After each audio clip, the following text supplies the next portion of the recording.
Hello everyone, LoriCarter coming to you from my office in Casadega Spiritualist Camp. And this week I am going to read a couple blogs to you because why? I miss it. I like to be reminded of things that I've written previously and then ponder them again. I like it. So this one's about a conversation I had with my daughter on the way to Orlando. She asked if I had an inner monologue, an inner voice. I thought it to be an odd question. I'm like, yeah, doesn't everyone?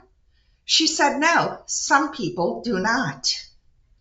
We drove for a little bit. I mulled it over and asked, what did they think about? Her response, I know, right?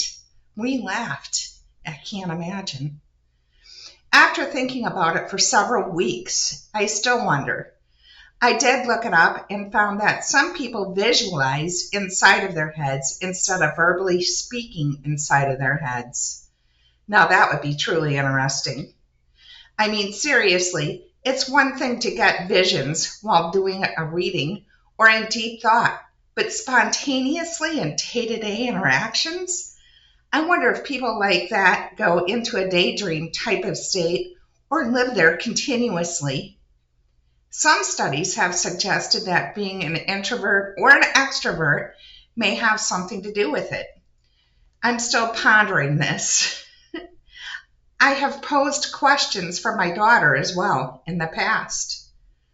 Where are the dead people? What do they look like? Imagine hearing that for months on end, and then on occasion when you're 7 years old. She always shared with me where they were and what they looked like. I found it interesting at that time. These days, my daughter and I do a message service the second Saturday of the month in Casadega Spiritualist Camp. We work in tandem to bring loved ones through from spirit for those in attendance. It's awesome working together and seeing how we each have evolved and continue to evolve with our gifts. At our last message service, it was light and airy. We had a few laughs. However, we do take our work very seriously. Spirit likes that type of energy, as I do. For now, I look forward to our next contemplation. I know it will be thought-provoking and interesting.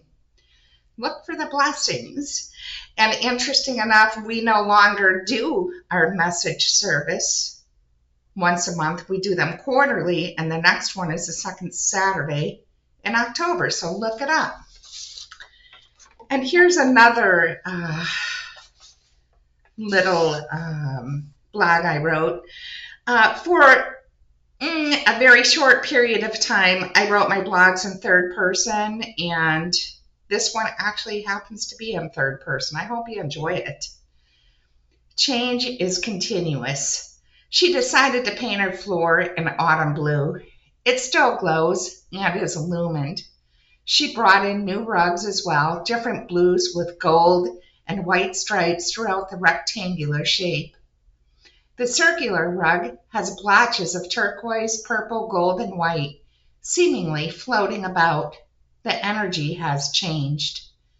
It took a few days to adjust. She started readings again. She felt her third eye and crown chakras gearing up for the reads. During her last reading, the client kept looking at her forehead. Finally, the medium asked, what are you looking at? Is there something on my forehead? The client replied, no, your forehead and crown chakra look golden. The medium felt it. It was surreal. The next day, another client came in. Same thing.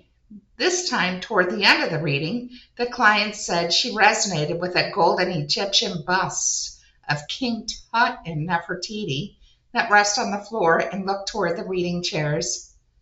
In that instant, a spark of white light, like lightning, flashed through the room. They both saw it, and then another flash. They sat in amazement.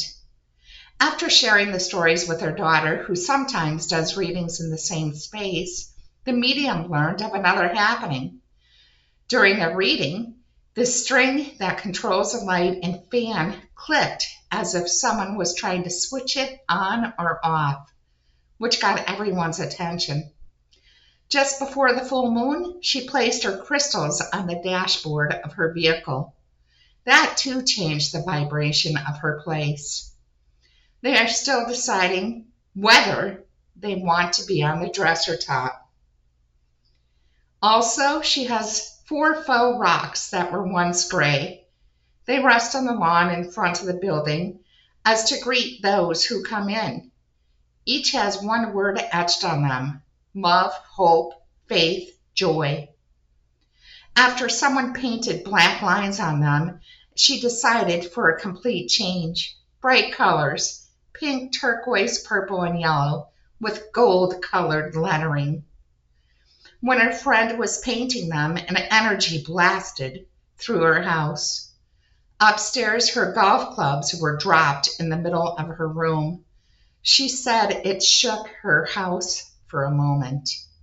Backstory: those faux rocks once belonged to Reverend Ben Cox. He was quite the fella. White-colored hair pulled back in a single ponytail. He wore gold wire-rimmed glasses, which added to his intellectual persona. On the way over to her friend's house, she waited for another vehicle to cross the road. The driver insisted that she go first. As she drove by, she saw someone who looked exactly like her teacher and friend. It made her do a double take. She hoped he liked the change. She decided to change is inevitable. She decided change is inevitable. It can be embraced or not. It's a choice. Peace. So I hope you guys like those. I might actually write another column or another blog in third person. Again, I kind of enjoyed that. Let me know what you think. So we're doing the card draw. Here we go. Path of the Soul, Destiny cards. Fractal energy, light. Art. I don't know where I'm going. It's the light, baby. Pick 1, 2, or 3. You know what to do. Card number 1, 4.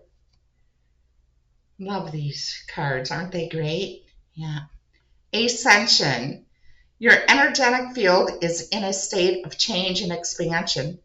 You have begun to vibrate at higher levels as your consciousness moves more in alignment with your higher self. You are one of the forerunners working towards ascension to raise the consciousness of the planet. The changes you are experiencing are not always comfortable, but they are necessary for your continued growth. The true beauty of your soul is beginning to show, and it has a positive and uplifting effect on others. Love it. Number 2, card number 23. Magical. Embrace the magic within all of your day-to-day experiences. Think back to the days of childhood when anything could happen. Begin to expect the unexpected. Many small yet wonderful surprises are coming your way. This is the calling of the universe to return to childlike wonder and belief that anything can happen. Look for the magical in the mundane and watch as life transforms from the ordinary into a mystical adventure of the unexpected. Love it. And if you chose card number 3, here it is, 43. Yeah. Universal connection. The guidance you are now receiving is truly universal. Take time daily to connect with your guides and angels. They wish to connect with you as much as you wish to connect with them. They are working very closely with you, and you are being encouraged to journal at this time. This is a great story you are writing. It is your personal story, and it is unique to you and only you. Write poetry to express the emotions you are feeling. Write down your dreams and synchronistic events that occur. This card calls for putting your connection and experience with spirit into writing. I love it. I hope it was helpful this week. I hope you all enjoyed it. See you next week.